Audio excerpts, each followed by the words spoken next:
가장 듣고 싶은 말, The Last Word입니다. 여러분은 죽기 전에 가장 듣고 싶은 말이 혹시 있으십니까? 특별히 우리의 몸뿐만 아니라 영혼까지도 주관하시는 하나님에게서 가장 듣고 싶은 말이 있으십니까? 혹시 이것 어떻습니까? 어서 와라 내 아들아, 고생 많았다. 어서 오너라 내 딸아, 이 땅에서 참 고생 많았다. 그렇게 맞이해 주시는 하나님 아버지 말입니다. 사실 오늘 설교 제목은 2017년에 나온 영화 제목입니다. 거기에서 주인공 앤이 사망기사 전문 기자인데요. 20대 후반의 여성이에요. 이 앤의 꿈은 에세이 작가가 되는 것입니다. 그런데 작가로서의 자신의 능력을 확신하지 못하는 거예요. 그리고 성공할 수 없을 것만 같습니다. 그래서 사망기사 전문 기자이지만 틈틈이 에세이를 쓰는데 자신이 없기 때문에 간직하기만 해요. 다른 사람들한테 보여주거나 발표하지를 않고. 그 영화의 또 다른 주인공 80대의 여성 해리엇이 있습니다. 이 해리엇이 우연히 이 앤이 쓴 에세이를 읽게 됩니다.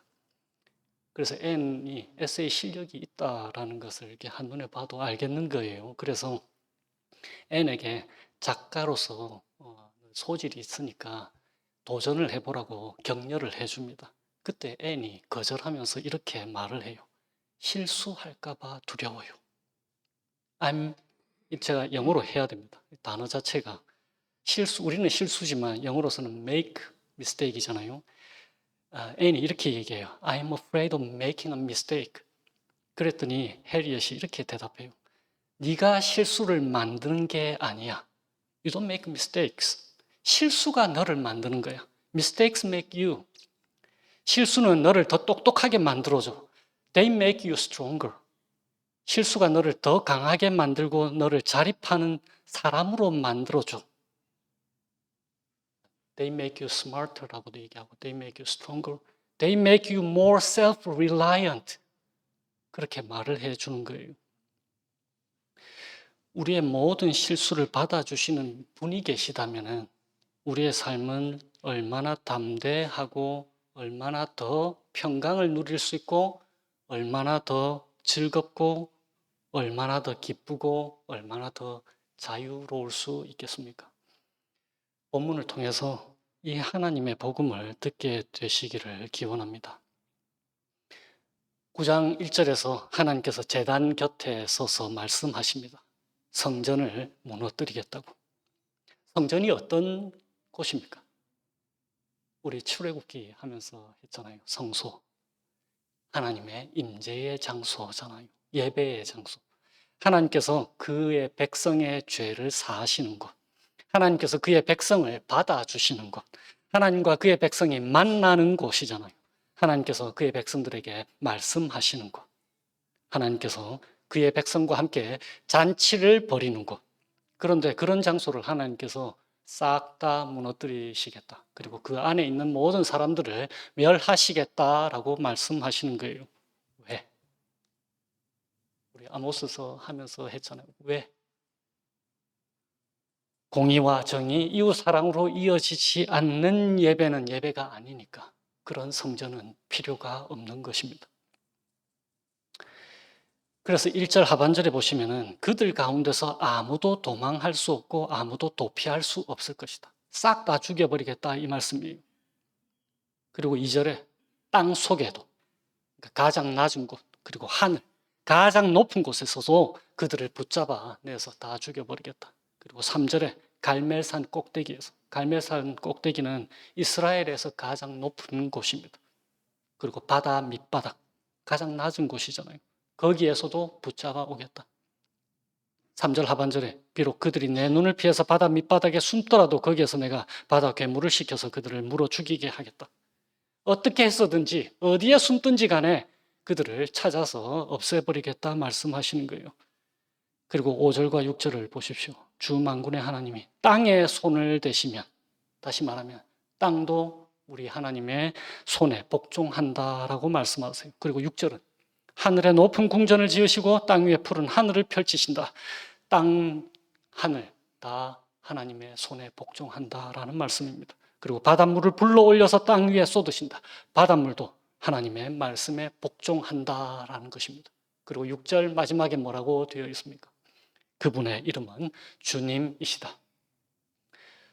새 번역은 주와 주님 이렇게 번역을 되어 있는데 거기서의 단어가 여호와입니다. 하나님의 이름을 함부로 부를 수 없어서 여호와라는 단어가 나올 때마다 새 번역은 주 혹은 주님. NIV나 ESV 혹은 NET 버전에 보면은 영어의 LORD의 첫자 L자만 대문자면은 그건 그냥 주님이라는 뜻이고 LORD가 전체가 다 대문자로 되어 있으면 그건 여호와를 주님으로 읽는 것입니다.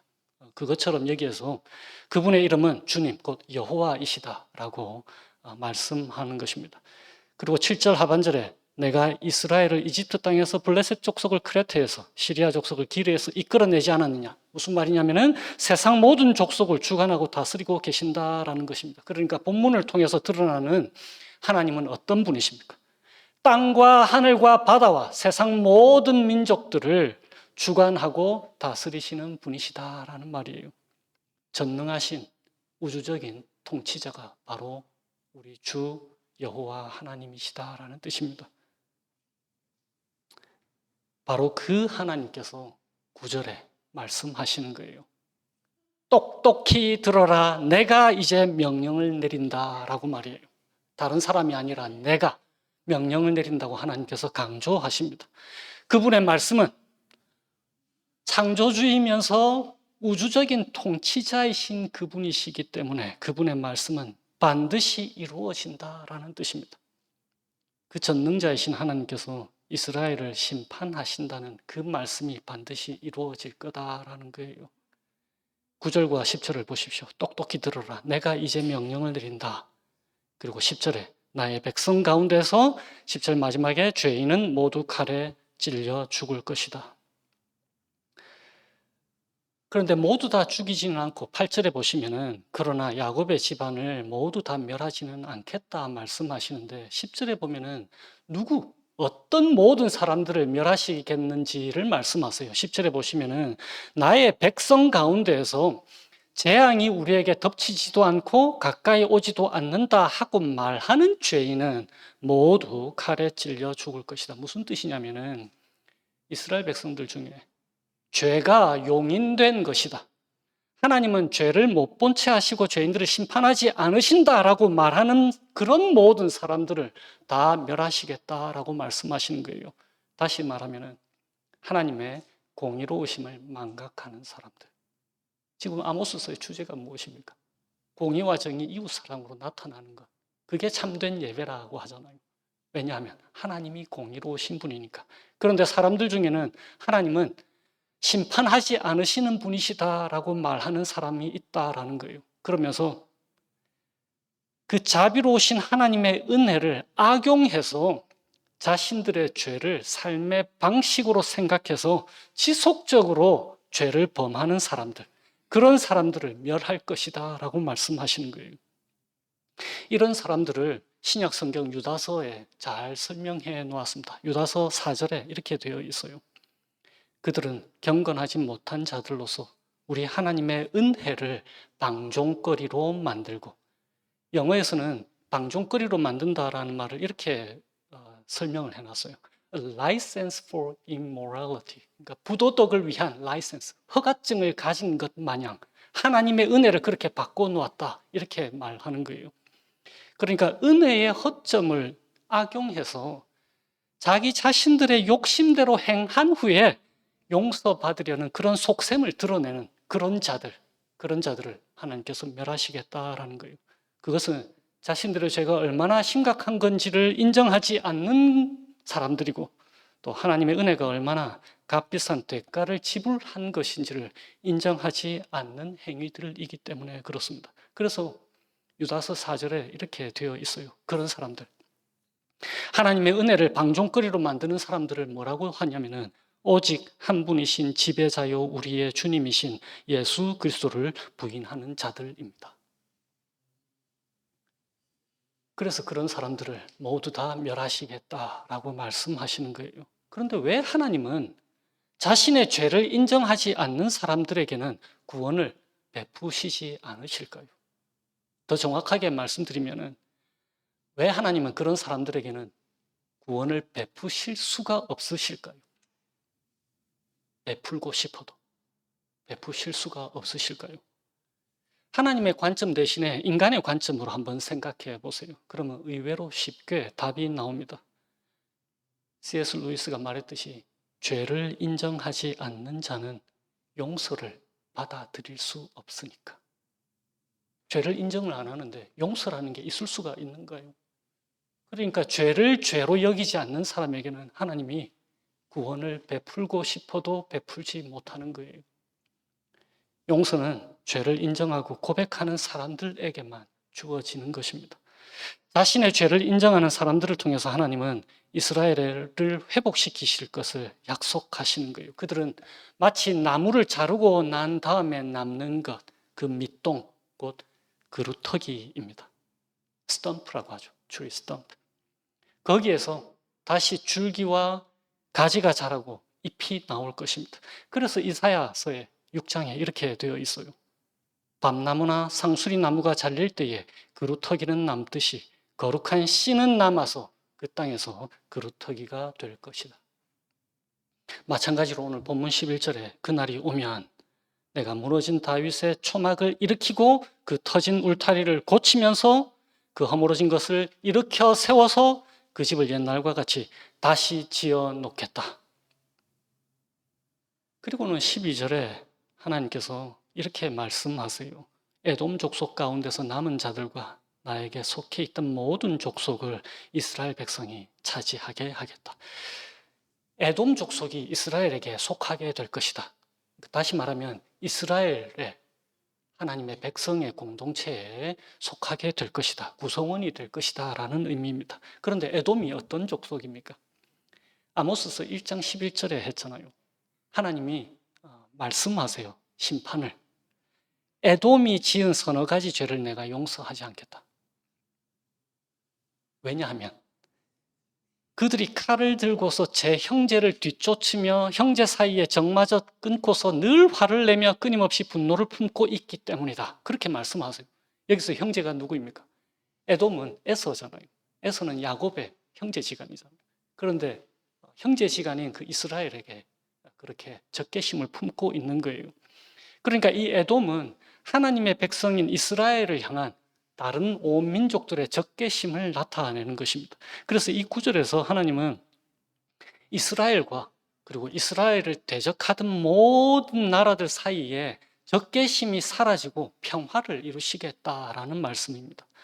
그리고는 13절에 주님께서 이렇게 말씀하세요. 그때가 되면 농부는 곡식을 거두고 곧바로 땅을 갈아야 하고 씨를 뿌리고서 곧바로 포도를 밟아야 할 것이다. 산마다 단 포도주가 흘러나와서 모든 언덕에 흘러넘칠 것이다. 아담과 하와가 죄를 짓고는 땅이 저주를 받았잖아요. 열심히 땀 흘려서 일하지 않으면 땅이 소산을 내지 않는 것. 이제 그것이 창조 본래의 모습으로 돌아갈 것이다 라는 거예요. 인간의 죄로 망가졌던 이 땅이 창조 본래의 모습으로 완전히 회복될 것을 말씀해 주고 계세요. 그런데 이 모든 일이, 이 모든 회복이 누구 안에서 일어나는 것입니까? 그것이 바로 11절입니다. 내가 무너진 다윗의 초막을 일으킬 것이다. 다윗의 초막, 이 다윗의 왕권은 북이스라엘과 남유다로 나뉘면서 무너지기 시작했습니다. 그리고 이 두 나라가 결국 다른 나라들에게 점령당해서 포로로 끌려가잖아요. 그 무너진 다윗의 왕권이 새로운 다윗, 곧 완전한 왕이신 예수 그리스도를 통해서 다시 세워질 것을 하나님께서 말씀하고 계시는 것입니다. 그래서 오늘 본문에서 왕이신 예수 그리스도 안에서 남유다와 북이스라엘이 연합할 것이고 가장 적대적인 원수 에돔까지도 새로운 왕 안에서 평화를 이루게 될 것을 말씀하고 계시는 거예요. 아모스서 9장의 모습은 마치 집에서 자식을 쫓아낸 부모의 마음을 잘 나타내 보여줍니다. 완전한 멸망을 선포하시고는 갑작스럽게 하나님께서 예수 그리스도 안에서 하나님의 백성의 회복을 말씀하고 계시는 거예요. 집에서 쫓겨난 자녀가 돌아오기를 줄곧 기다리는 부모의 마음인 거예요. 그 자녀를 심하게 혼을 내십니다. 그런데 돌아올 때까지 기다리는 거예요. 그리고 그 자녀가 돌아오면 언제나 웃으면서 받아주신단 말입니다. 아무리 아이가, 부모 되신 분들은 자녀들을 키워보셨으니까, 아무리 아이가 방을 장난감으로 어지럽혀도 부모는 아이가 자는 동안 다 정리해 놓고 치워두잖아요. 아이는 더 어지럽히고 부모는 다 정리해 두고 회복시켜 놓습니다. 원래 상태로. 마찬가지로 우리가 어지럽혀 놓은 이 세상을 우리가 회복시킬 수가 없습니다. 왜냐하면 우리는 창조 본래의 모습을 모르잖아요. 오직 하나님만 창조 본래의 모습을 알고 계시거든요. 그래서 창조주만이 하실 수 있는 것입니다. 그래서 하나님께서 우리가 엉망으로 만든 이 세상을 하나님께서 친히 회복시키시겠다고 말씀하시는 거예요. 영화에서 앤이 말합니다. 실수할까 봐 두려워요. 해리엇이 얘기해요. 네가 실수를 만드는 게 아니야. 실수가 너를 만드는 거야. 실수가 너를 더 똑똑하게 만들어줘. 실수가 너를 더 강하게 만들고 너를 자립하는 사람으로 만들어준다. 앤의 이 두려움은 하나님의 말씀대로 살지 못할 때에 나타나는 우리의 감정을 드러내줍니다. 그리고 해리엇의 대답은 하나님께서 우리에게 위로하시는 마음인 거예요. 괜찮다고, 이해한다고, 내가 바로 잡아 놓겠다고 말씀하시는 거예요. 우리의 잘못과 실수가 우리를 겸손케 합니다. 나도 별 수 없는 죄인이구나 알게 되잖아요. 우리의 잘못과 실수가 우리로 하여금 하나님의 은혜가 얼마나 큰지를 알게 해줍니다. 그분의 은혜가 얼마나 넓고 깊은지를 알게 해줍니다.